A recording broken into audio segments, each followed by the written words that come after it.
Okay, hi everybody, I'm Jay, but I'm also Ursula, the unsheltered kitty. And I just have some little stories to tell you and some jokes to tell you, and I'm from Topeka, Kansas. And I want to tell you a little bit about my little sheltered cats and dog stories. I used to live in El Dorado, Kansas. Anybody know that? Butler County, JUCO. And my boyfriend at the time and I, one day, we were driving around and we see this little metal building with a fence around it, and there was dogs in there. We thought, what's going on here? So then we ask around, and we find out that that's the dog pound, and that they will put them in that little building and back up a car, and that's how they would euthanize them. Oh, it just broke our hearts. So we drove out there another day, and there happened to be 3 kitties, and they were long hair, little baby kittens, and we thought, oh, let's grab them, so that they can live.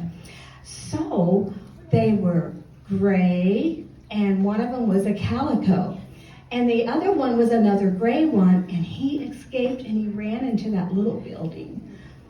I can still remember being so sad for him. But anyway, we took these cats home. And of course, remember, this is 1971 and we're into everything. So we were kilo. Who remembers the word kilo? I don't know. I'm 70. I don't even know if you guys know my terms. But anyway, a kilo was like a pound of pot. And the dough. And the dough was, I think, from one of those books that was out, but it really was, I had the wrong name, but those were our first 2 rescues. So as time went on and we lived there, we would drive out there periodically and pick up cats. And then we picked up a dog named Catfish, and we would climb the fence. Thank God they didn't put barbed wire. So we climbed the fence and we got let me kind of so you guys can see me. Here we go. And so we got our dog Catfish, which was kind of a blue chick hound. And then we picked up Doot-Dee-Doo. Doot-Dee-Doo was half red bloodhound, the howl, he had that marking, and basset hound. So he was huge, but his legs were this long. And why we called him Doot-Dee-Doo, because that's how he walked. Oh, he was so cute, and how could anybody put him? So anyway, we climbed over the fence and got Catfish and Doot-Dee-Doo, and also there was a few more kitties. Okay, fast forward a couple of months, and the dog catcher is now realizing that we are picking up the kitties, and we're actually finding homes for them. So we would come home and open our screen door, and there'd be whole litters of kitties. Oh, we'd be like, oh my God, and we'd take them in. I had like a couple of baby bathtubs full of kitty litter, and they were indoor and outdoor. And then it would be funny, I'd be laying on the divan, and I might have 12 cats on me. And then somebody would knock on the door, and your cats are flying everywhere because I got to get up. So anyway, that was my first foray into rescuing pets. And at the time, it really wasn't anything. You basically put animals to sleep. And I look at that now, and it's so inhumane, but that's all they knew. And so now I'm volunteering in Topeka with Street Dog Coalition. And we help the unsheltered people and their pets. So we move around the town, and we have veterinarians, we have volunteers to greet, we have supplies, they get their shots. They're required to get spayed or neutered by the second visit, or they can no longer come back. So, fixing them is a big part of the story. But let me tell you, some people will say, why do these people even have pets. They can't take care of themselves. How much does a pet mean to you? If you saw what these dogs, today there was a dog, he was huge, and he was about 11 years old. And he had his owner, and his owner had to go to the car. So we said, well, we'll watch Rhea. Rhea, just this big old boy, oh my gosh, he was so sad, and he was shaking. And then his owner comes closer and closer, and he was so happy. And to see the joy that the pet feels and the owner, it's just heart. There's so much love in my heart for it. So I am not, and we also, they have social workers who really try to limit them on how many pets they can have. I mean, it's a process. So anyway, that's also my new volunteering, and I'm really loving it. So I'm going to tell you about my latest adoptee. Now, in my house for several years, we have just been rescuing dogs. All right. So our oldest one we have right now is called Jumper. Can you see Jumper? Now, we actually were in Sierra Vista, Arizona, and we were looking for a different dog. And Jumper was in this cage barking. And we said, what's with that dog? And they go, well, he's just been returned. Oh. And we said, oh no, and he was just not quite a year. So anyway, we go, well, let us see him. So Jumper, he's hardly ever barked since then. He is the best dog we've ever had. And he was called Jumper because, he would leap off the divans and stuff. Well, he's about 11 now and doesn't jump much. Now, let's look at Bendy. Bendy is actually an illegal immigrant from Matamoros, Mexico. He was actually with the cartel area. This was very dangerous to get this little guy.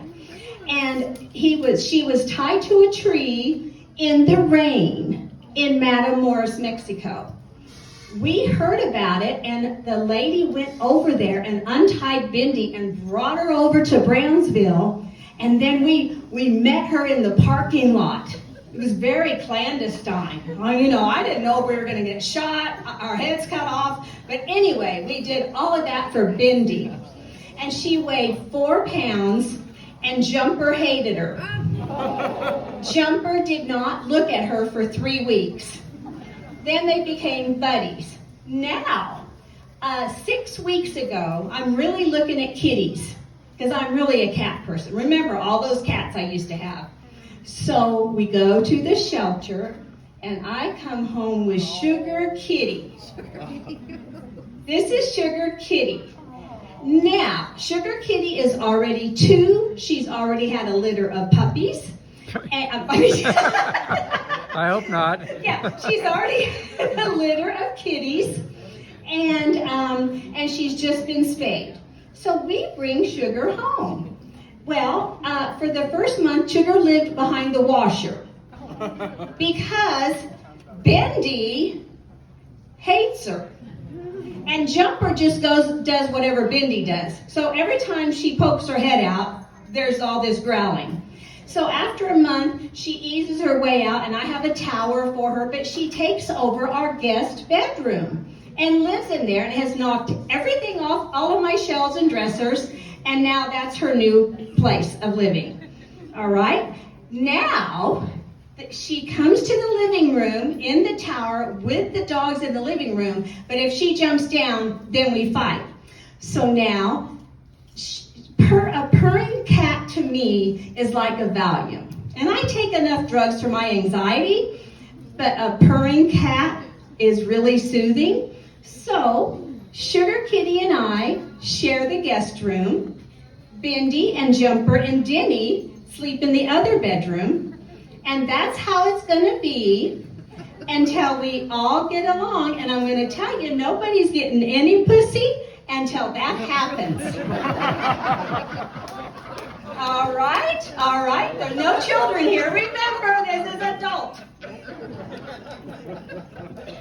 So anyway, it's great fun having pets. And I am a stand-up comedian. I'm 70 years old, and I consider myself a influencer. I'm trying to tell you young people what to look forward to as you get to my age. And one of them I'm going to talk about is dry mouth. I literally can be on stage sometimes and my lips stick together. And it's hard to be funny when that's happening. So, you get dry mouth, you get dry eye, you get dry skin, and you get the dry woohoo. Now, just these, this is real life. Real life. Does anybody experiencing this yet? Oh, you are. Yes. So anyway, I'm surviving, but I'm not liking it at all. And another thing, we were told when we were young about if you're in the sun, your face is going to be all wrinkled up, right? Did they tell us about? Did they tell us about? Did they? Yes, I'm going to look like that.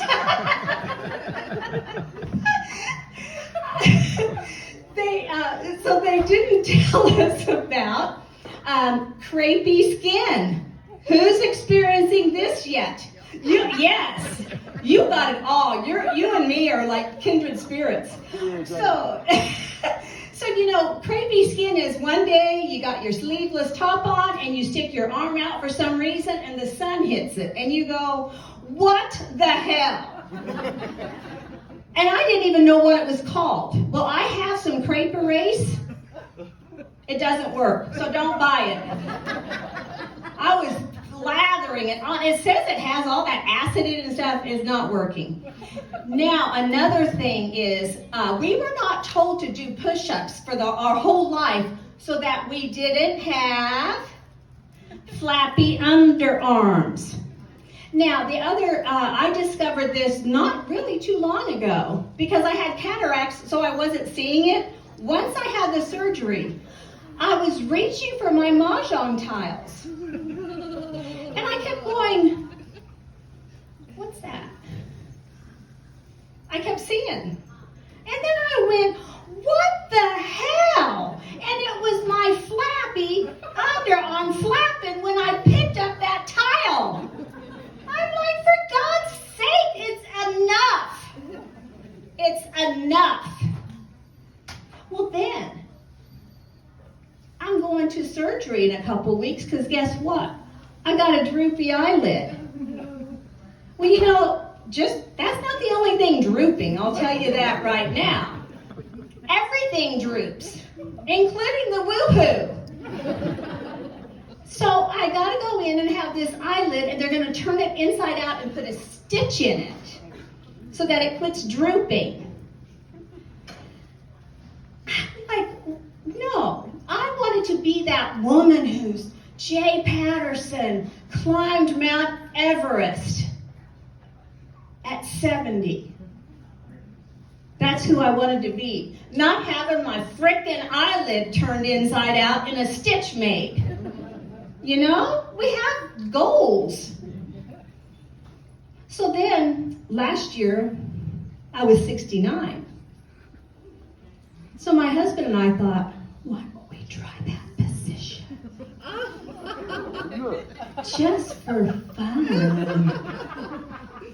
And I don't drink, so I'm sober doing this. So we did.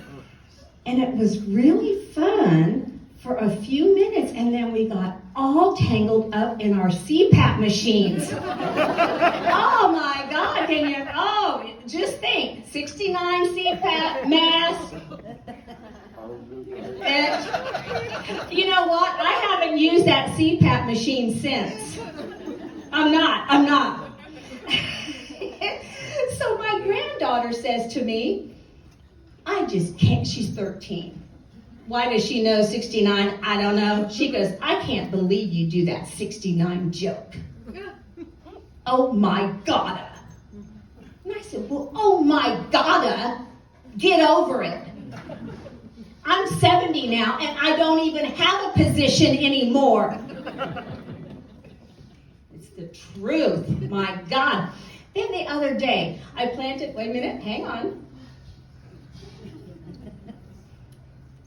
And unfortunately, this doesn't help. I actually have many products for dry mouth and things to suck on. But anyway, and not that kind of thing to suck on. Anyway, so what was I talking about? I got lost.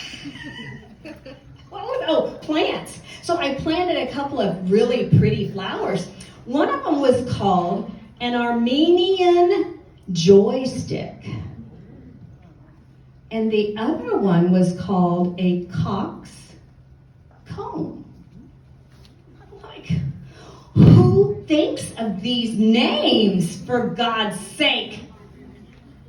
You know who? Petophiles.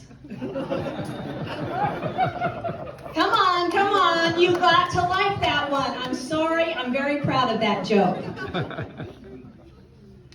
And I don't want to bring the crowd down, but we are in the midst of global warming. It's true. Because I had a June bug at my house in May. And I had a May fly at my house in March. I'm scared. I'm getting scared. Oh, wait, look at this. I put these fingernails on the way here. Look. Gone. Anyway, I found one in my hair. And then a praying mantis was on my door. You know how sometimes they'll perch on your door? And I looked at him, and he flipped me off. And I didn't do nothing. I've been rescuing kitties. My name is Jay, and Ursula, the unsheltered kitty. I'm so glad you're here tonight, and I'm so happy about your shelter here in Pittsburgh, Kansas. And congratulations on having your first big fundraiser. Thank you.